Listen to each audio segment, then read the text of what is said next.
Hello everyone and welcome again to the For Fun of Knit podcast. My name is Linda and I'm coming to you from South Surrey, which is just outside of British Columbia, Canada, on the west coast, above Seattle, if you just kind of need to point yourself in the right direction. Welcome to my channel that is where I share all my adventures and misadventures in knitting. So if you're new, welcome. If you're returning, hi everyone. So glad that you're spending this time with me. Today is a supplemental episode because I just uploaded an episode with my mum that talked all about the goings on in September. But this is October now. It is October 3rd. It's Tuesday. And what is happening on Thursday, October 5th? It's the Stephen West Mystery Knit Along, number, I think, 14, if I'm not mistaken. So yay! That's what this episode is about. And I am hoping to just do a quick review of the shawls that I've made in the past. Maybe inspire some of you who've been sitting on the fence to try it. But either way, just want to share the love of this mystery knit along, as well as go over some of the yarn choices, the kits that I was able to pull together, so you can sort of see what's in my stash, but also what options I had. And hey, feel free to comment below on which one was your favorite. I'll share which one I picked at the end. But yeah, so I think that's kind of fun. And I also have a work in progress that I'm going to go over. But before we get into that, I just want to cover off a few things from the last podcast that I think need honorable mention. So because we were talking a lot last podcast about our trip to the Netherlands, there was so much. Honestly, if I was a travel vlogger, I could have done like 4 episodes. We had so much fun and did so much. But I want to circle back to a conversation Mum and I were having with you about the Hague, Den Haag. And for us, it was not the highlight of our trip. I think I said that. But that said, I highly encourage everybody to explore your own, because it could have just been us. It could have just been the time we were there. Who knows? But it wasn't our favorite spot in the Netherlands for sure. However, there was a highlight that I completely forgot to mention because I wasn't the most organized person. And that was the yarn store that we visited in Den Haag. Oh my gosh, I can't believe I didn't say this. But anyway, so I was lamenting about how I was having FOMO for not having bought any yarn. I even bought a skein of yarn at this yarn store in The Hague. And the yarn store was called Cross and Woods. So if you are in that area, check it out. It's a lovely shop. She, in particular, has a nice selection of yarns, more on the woolly side, but there is one dyer that, and I've lost the tag now. Excuse me. It fell down. One dyer, Yippee Yarns, and the dyer's name is Janine Camion. I think it's Camion, yeah, is how you pronounce it. Where she dyes exclusively for Cross and Woods. And this is what I bought. Yay, I'll put some pictures up here so that you can sort of see the yarn store. But I bought this beautiful skein of hand-dyed yarn. It's 75 superwash merino, 25% nylon. And normally this wouldn't be a skein I would normally buy. I don't know why. I love all the colors. It's not like I don't like the colors, but I don't know, just not something I would have gravitated to normally. But here's the thing. Eloise, who is the store proprietress, had a sample sock knit up in this very dye lot. And she had dyed, I think she's the one who knitted up, the Twizzler, which is a free pattern on Ravelry, and I've knit it myself before. It was the Twizzler sock, and I'll put a picture up. I fell in love with this colorway because of that store sample. Store samples are so important. They are so enabling. And I think in the Stephen and Penelope shop, I was talking to you about the Seriously Holy brioche wrap from Stephen West. it was the sample, the store sample, that got both my sister and I. So anyway, this is Yippee Yarns. And by all means, if you are there, check out that shop. It was lovely.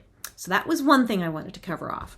The second thing I wanted to cover off is I was talking about the pumpkin pattern. And this pumpkin pattern is available on Ravelry, but it wasn't easy to find. It's actually under EVVASH. EVVASH. EVVASH. So EVVASH, EVVASH. And it is a free pattern. The picture on the front isn't the same anymore either, which is why I couldn't find it. But just to let you know, I will put notes below, but I also put notes, updated the notes on the previous episode. Wanted to cover that off. Last piece of administration, or it's not administration, but I wanted to highlight this. I was wearing this in the last podcast, but I didn't highlight. I hope you can see this. This is a silver molen, which is Dutch word for windmill.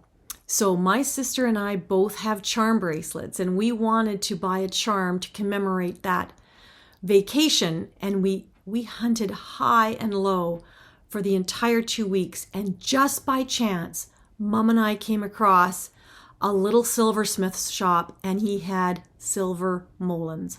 Oh my gosh. We love these. I hope you can see it. I can't see this close, so everything's blurry to me. So I'm hoping you can see that this is a windmill. I wish the little windmill things turned. They don't, but it is still very, very sentimental. So I just wanted to cover that off. So that's everything from the last podcast. This is all about Stephen West.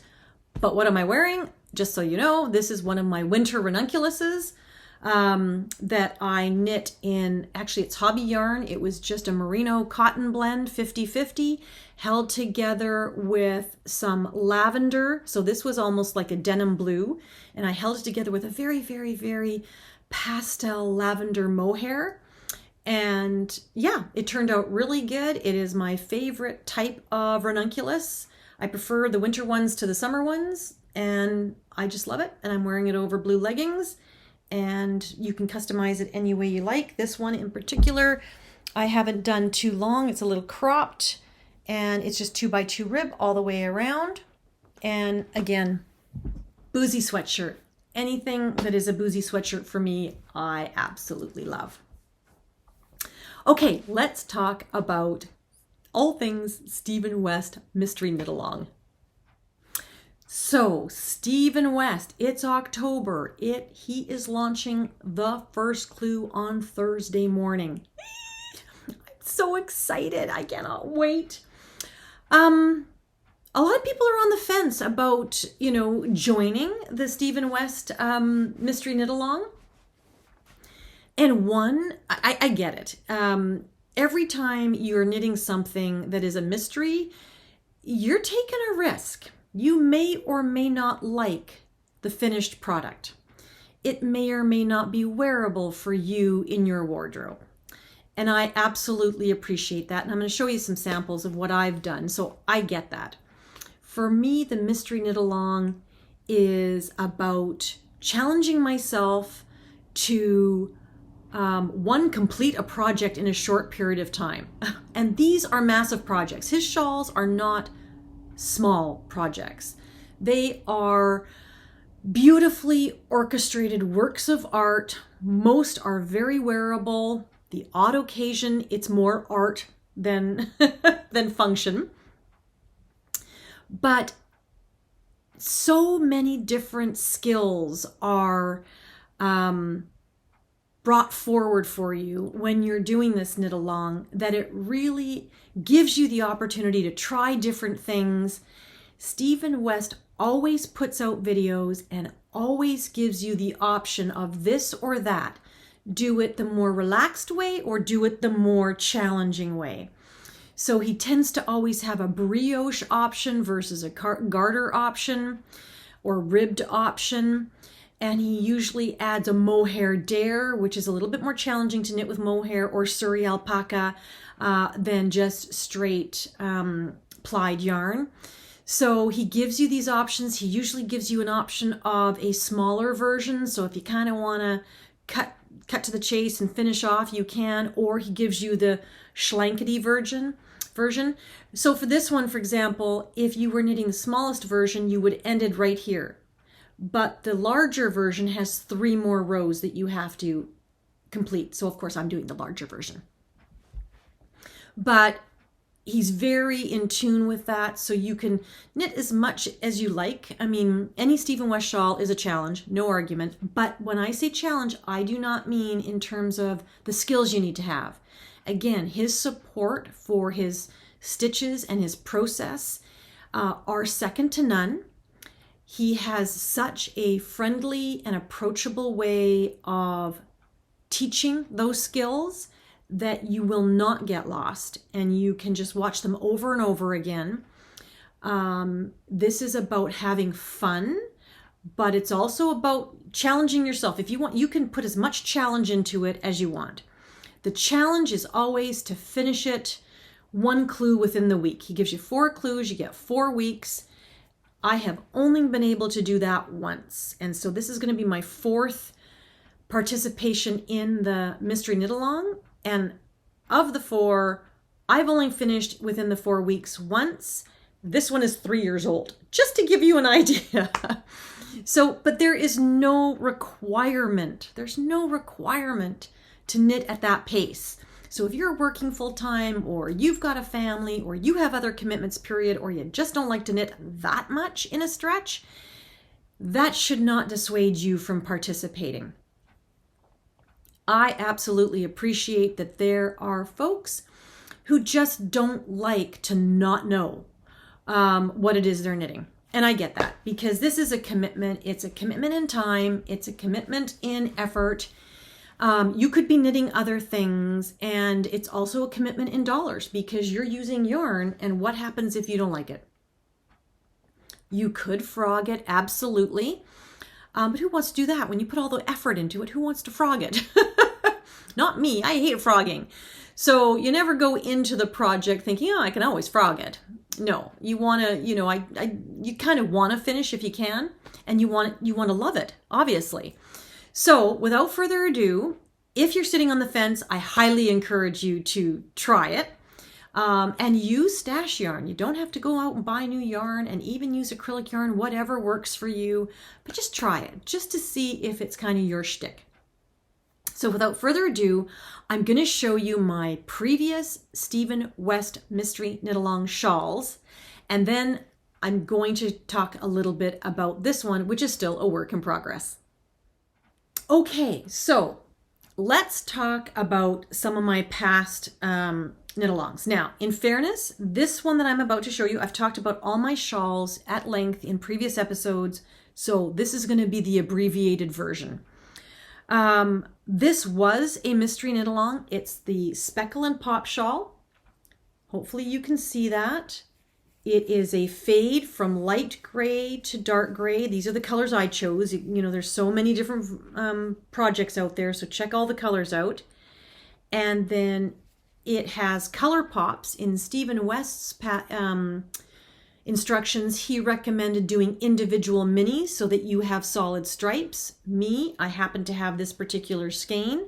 My light gray, this particular shawl is an ode to Stephen West. I knit this after the fact. I did not participate in this mystery knit along, but I had this light gray yarn, which was Stephen West's bicycle yarn in the Dutch Sky colorway.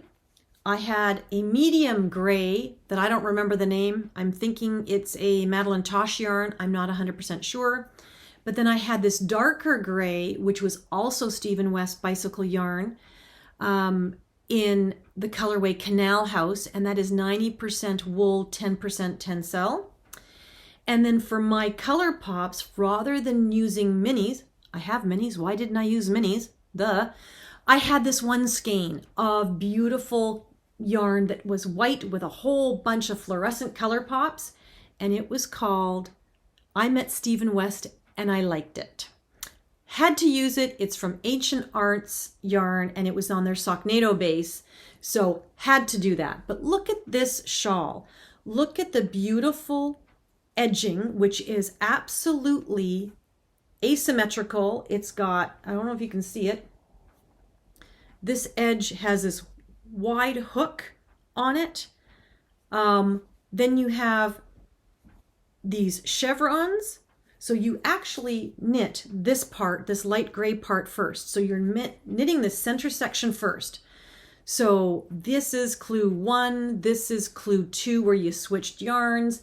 This is clue 3, I do believe. Clue 4 was this garter. This is a mosaic stitch here. You pick up stitches all the way along the bottom and you start to create the rib, the edging, I guess. So that was clue 4. And then clue 5 was this beautiful, beautiful, holy and chevron-y kind of edging. And as in all of his patterns, he gives you a brioche and or ribbed option. Here's the ribbing and here's the brioche. Now, both my sister and I chose the brioche option. We didn't even know we did brioche. We don't even remember doing that, but there you go. There you have it. And then of course it's got an I-cord bind off on it that you did as you went, except from the bottom you had to do it as a separate I-cord. But this is the Speckle and Pop. This is my absolute favorite Stephen West shawl. This particular one was the Mystery Knit Along of 2017, which we didn't participate in, but I wanted to show you the shawl. Strangely enough, this had the fewest participants.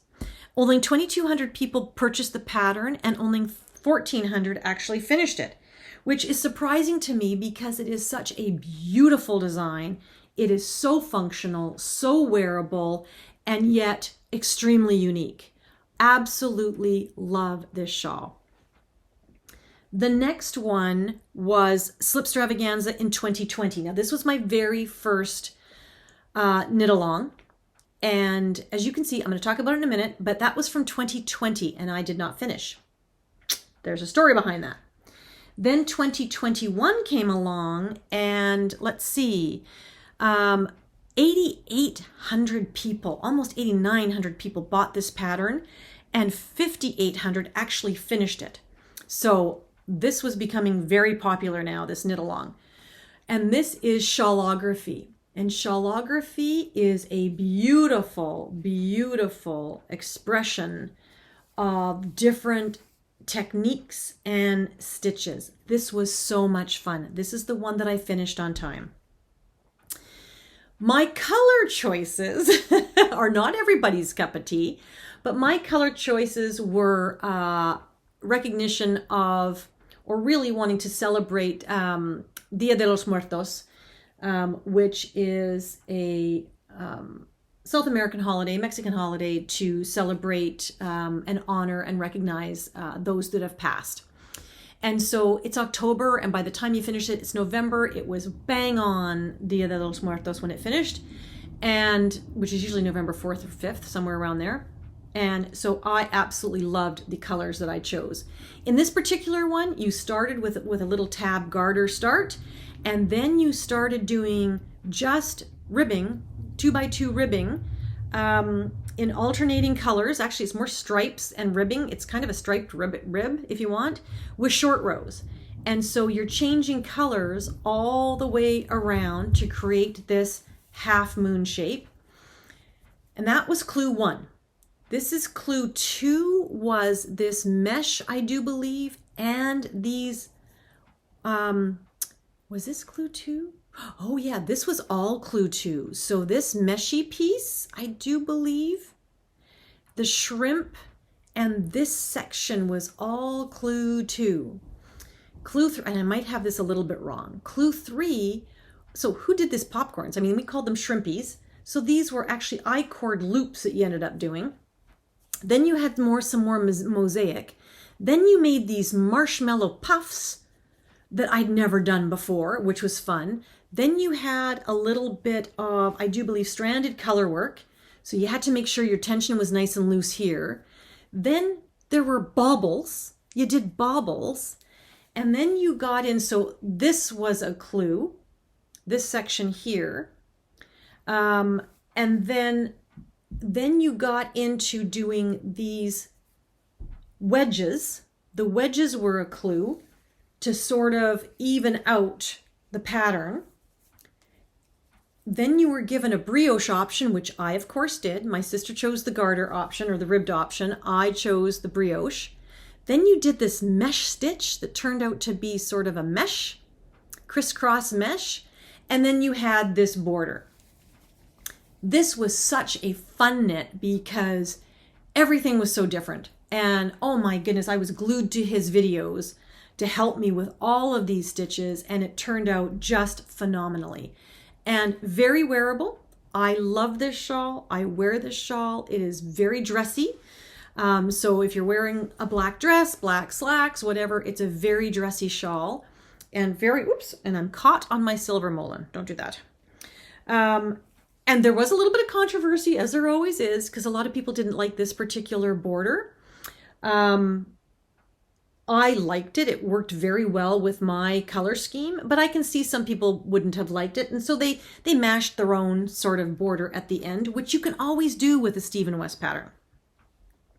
But this was, so this was Shawlography, and almost success. So 5,800 people actually finished this one. So this was a very popular mystery knit along that year. Then last year, 2022, was Twists and Turns. Now, Twists and Turns, I've talked about this shawl. I'm not going to talk a lot about it. I had ordered a kit from Stephen and Penelope, and you ended up knitting this center section first. The center section first, and it is a striped chevron pattern with cables down the middle, and just my yarn choices, the contrast was too much. It was too stark for me that I didn't see myself ever wearing it. So I know now that anything that's super geometric, that's foreshadowing, that's any super geometric, I prefer a softer color palette. And so I ended up re-knitting this whole front section and loving the colors now that I chose, which were they're much softer, much more feminine when it's such a geometric pattern. And then the second clue was to do these striped wedges on both sides. The third clue was to do these striped wedges going a different way on both sides. And then the last clue was, oh no, that was also part of the third clue. The last clue was this section here. Yeah, so clue 1 was this chevron striped pattern with the cables. Clue 2 was these striped panels and this rib section that had beautiful cabling with I-cord embellishments in it. Clue 3 were these wings, so both this and the lovely, lovely wavy pattern that you get. And then clue 4 was what everybody calls the bib. You know, it was this section here plus another angular sort of bib section underneath it. And that's where everybody got kind of annoyed. They got annoyed that this was so complicated to start. It was a tough knit at the beginning. To try and keep pace, it was impossible.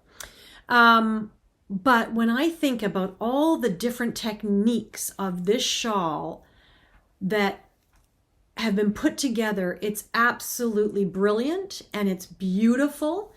Is it my most wearable shawl? No. And the reason being is it's super long and narrow. I opted not to do this bib section on the bottom. It just didn't seem to fit to me with the whole shawl. So I did what a lot of people did, is I just did this section, which was a ribbed section in a chevron, keeping the chevron points, and I put tassels.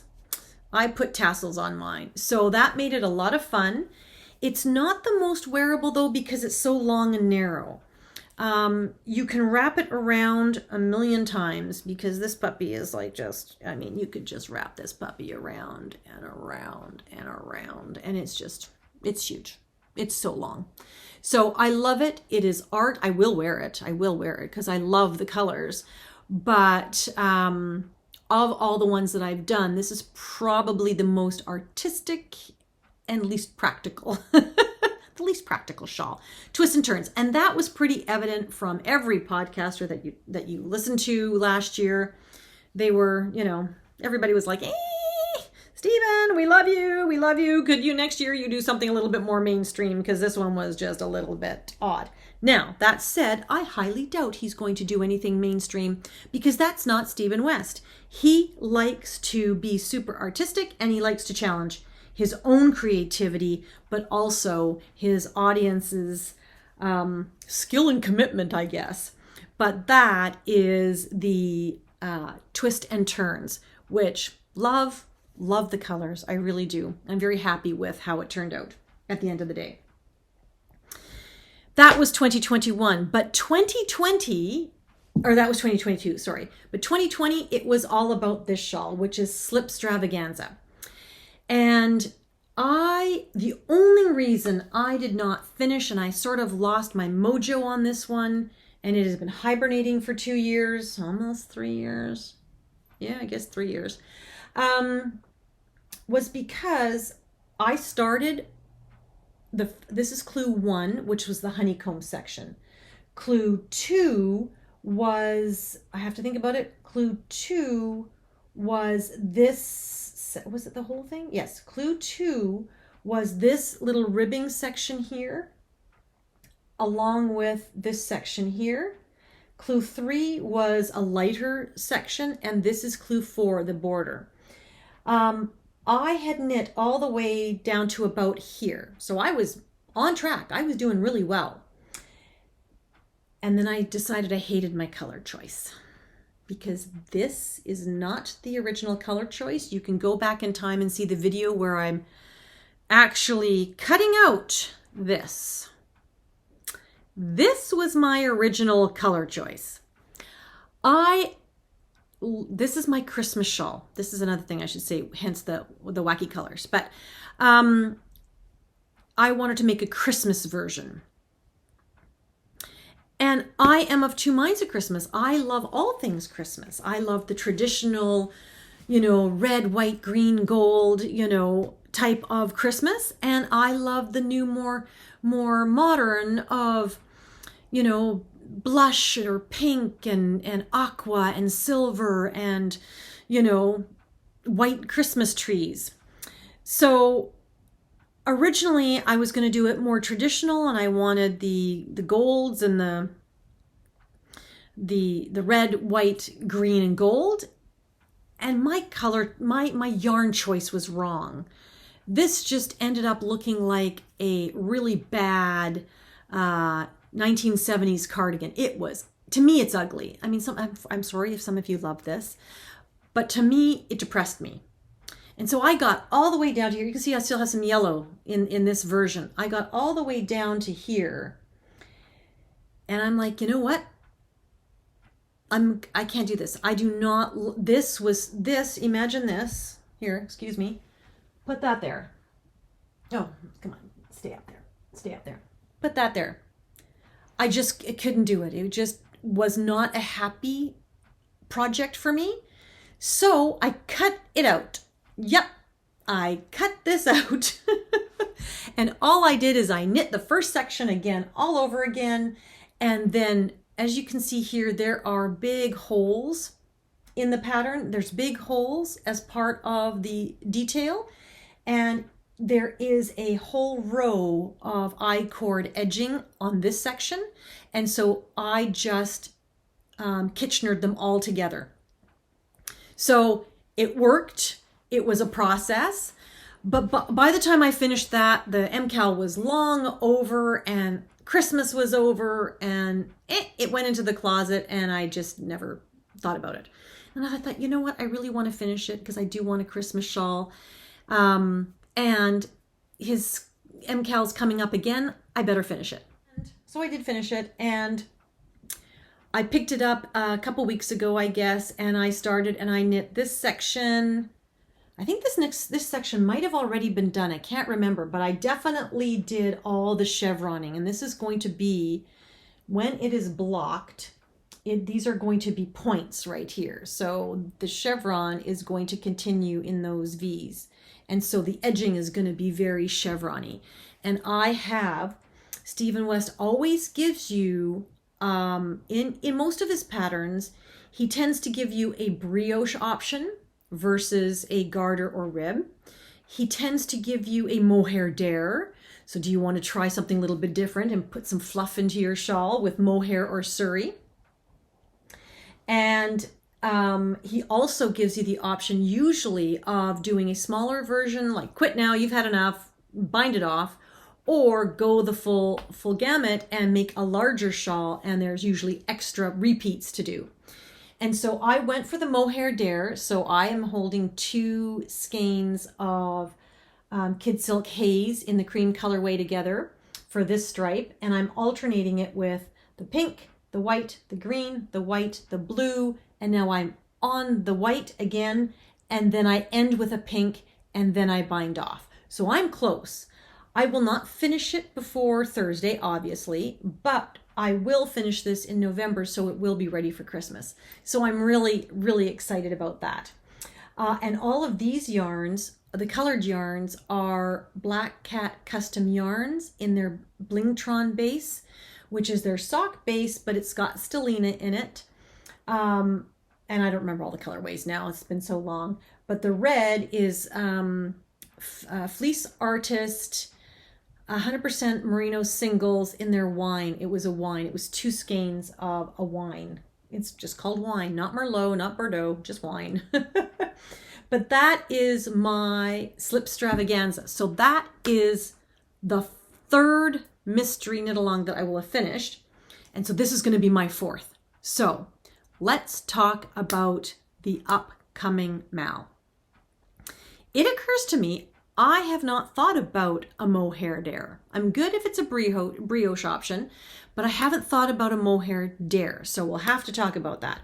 But I just wanted to share with you, I'm going to move a little closer. I just want to share with you some of the yarn options that I put together.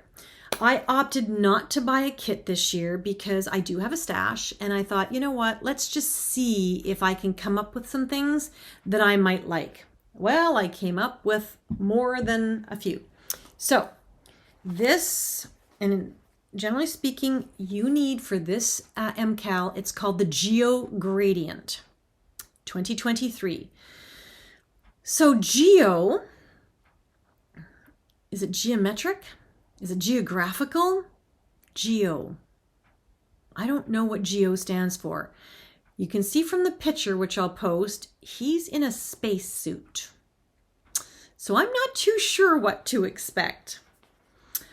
But either way, you were supposed to choose a gradient. Now, I had to look this up because I didn't know what the difference between a gradient and a fade was. And all the kits, well, a lot of the kits seem to be a fade. But then some of the kits on the Stephen and Penelope website were actually like, the first 2 were a fade, and then there was a slight pop of color, like not a totally out of the color wheel pop, but a slight difference in color. And then the 3rd color was again back to the darkest of the fade. And so I didn't really understand gradient versus fade. So if I understand correctly, gradient just means that you are combining yarns where they touch. You're overlapping them. So you're starting with one color, and then as you introduce the next color, you're overlapping for a bit, and then you get the second color, and then when the second color comes to the end of it, you're overlapping it with the 3rd color, like somehow striping it, not marling, because you're not holding 2 together, but yeah, marling single-stranded, I guess. Some sort of marling is a gradient, where fade is just lightest to darkest. So they're used interchangeably, but a gradient, you could actually use completely different yarns, different color schemes, and just blend them where one ends and one starts. Whereas a fade is you're going lightest to darkest. So this is a gradient. So then I thought, okay, so, he does talk about, stitch definition, and it is a 4 skein shawl. and that you're going to use most of each shawl. And if I understood it correctly, you're going to start with one skein and finish, you're going to use that skein and not come back to it. And then you're going to go to the next skein, and I don't know in what order. I don't know in what order. And then you're going to use that skein and then not come back to it. That's what I understood. I might not have got that correct. But, so, me, knowing what happened last year, I did not want to go super bold. So, here's one option of a gradient where it's sort of a cream, and then I go to a light, beautiful tonal cream and gray. It's all gray, but light gray tonal. And then I go into a bluey gray, and then I have a bit of a pop. I thought, because I love this, has the bluey gray in it, and it adds some color. There you go, there's a bluey gray down there. That's a better way of showing it. And so I really liked this colorway because this part was quite neutral, and then I had some color pop in my mind, thinking that this might be the edging of the shawl, but I don't know that. I don't know where this is gonna go. So these are all yarns that I had in my stash. So that's one. Give you a good look. That's one. That's one. We're just going to go with that. That's one.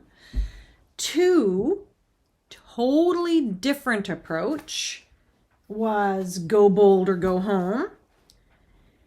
Okay, so then I had this that I could do, which was obviously a variegated, and then this beautiful blue, which is also in that skein, and then ending up with a neutral in the blues. I liked that. I did discount this one, and I'll tell you why, because I think too much variegation is going to take away from whatever stitch patterning or whatever we're going to be doing. And I think he said that. He said, don't go too variegated. You could have light speckled, but don't go too bold. And I think this one breaks the rules. So I wasn't 100% sure about that. So I threw that one away, and I thought, okay, well, I could tone it down and go cream. I could do that. So that's 3. This one would still break the rules a bit, but hey, live dangerously. I could go with those colors. So that was 3. Then I thought I could do a totally different tactic and go with, where was I? Which one was it? Oh, I seem to have lost. Oh, go a totally different tactic and go moody, super moody. See, this is where the gradient came in. Some of the kits had a color pop like that. And so this is super moody. These are all merino singles. I like this actually. Oh my goodness. This is going to be hard for me now because I like this. These are all that I've had in my stash.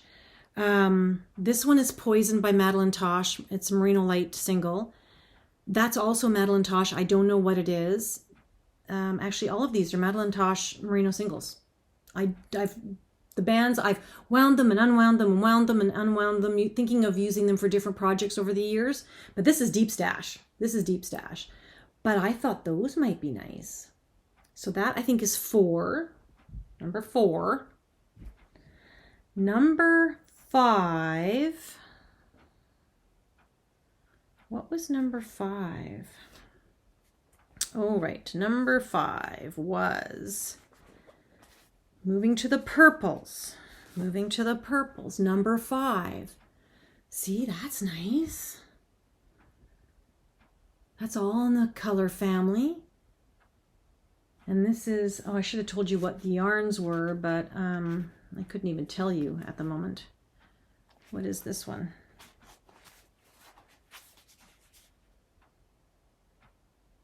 This is Lizzie Fine Yarns. This is Polka Dot Creek. This is a Black Cat custom yarn in the Blingtron base again. And this is again Black Cat custom yarn, just in their sturdy, in their workhouse sock. So again, I could go plums. That's 5. Like that. That's 5. I could move the plums and probably, is that right? Is that what I was going to do? Go more, use some of them and go more into the pinks. That one I don't think really goes now that I look at it. I don't think I like these two together. But there is that pink, you can't see it, but there is this color pink in this purple skein. So I don't know. Nah, I'm going to ditch this one. Nope, that's still 5. So I'm eliminating them as I go. So that one's not really an option. So that was 5. We'll leave it at 5. This one was, again, going to the neutrals, deep stash dive. This is 6, so this is more of the grungy sort of camo look. These are sweet fiber yarns in Bruin, and I can't remember the other color. They're singles. And this is Madeline. These are 2 Madeline Tosches, more in the taupes. So that was sort of more of a camo version. So that's 6. 7, totally different again. And some of my knitting peeps love this one. This is 7. And this is optic fiber yarns in a 50-50 merino silk, which would have lovely drape. And very happy colors, very sunny. Very sunny. Love that. And this I bought there's actually 2 other colors. This is a fade, and there's actually 2 other colors that go a little bit deeper and then almost a purple with this set. So that's 7. Yeah, that's 7. And 8 is, again, a combination. Going back to the neutrals. 8 is this. So 8 is pretty much all Black Cat custom yarns, Blingtron. So it's got stellina in it in different colors, just going from cream to a charcoal gray. And again, that is a very wearable, I guess, colorway. So that's 8 options. Where I'm leaning, oh, see now, I've thrown them on the ground, but where that one with the red really appealed to me. That one and this one, the one that I just showed you. That one and this one. The reason being is it's such a wearable. I don't have a gray shawl and it's so wearable. This is going the safe route for sure, going the safe route, but I think I'll be very happy with the outcome, regardless of how geometric it might turn out. Just going kind of neutral in a very soft fade as well as a gradient. So I'm fading and a gradient. Whereas the other one would be true gradient, no fade, because it's got that red in it. I don't know. You know what? I think what's going to happen is I'm going to get the first clue and I'm going to make my mind up in the first clue. So that is all things about Stephen West. So anyway, stay tuned. I will catch back. I am not going to finish this video. You're going to be watching this video once I've made my choice. So I'm going to come back to you in a little bit and let you know what I chose. Good morning, everyone. It is Thursday, October 5th. I had to think about that. And the first clue of GeoGradient has launched. For some reason, I can't seem to print it. I'm trying to work that out. But I thought, just to end off this short little intro to the Stephen West MKAL, I would show you the gradient that I chose. So no big surprise. Whoops, let's drop the little one. No big surprise. I went for the neutral. So these are the Black Cat custom yarn. It's a fade and it's also going to be a gradient. So I opted for going super neutral and we're just going to have to see. Hopefully you can see there's a little bit of bling in there. Anyway, I'm so excited to get started. And today I'm also going to catch a plane to Spain. So guess what I'm doing on the plane? Hopefully I'll be able to get a good chunk of clue 1 done if I can ever figure out how to print it. For some reason, Ravelry and I are not agreeing this morning. But anyway, I hope everyone who is working on this shawl is off to a great start and you're enjoying the process so far, and it's not too late to join if you decide that you want to take on that challenge. So thank you so much for watching, and for those of you that are new, welcome. For those of you who are returning, thank you so much for all your wonderful comments, and I certainly hope that even though this was a shorter video, I was able to keep you company while you knit. So on that note, have a great day everyone, wherever you are, and I look forward to talking to you soon. Take care.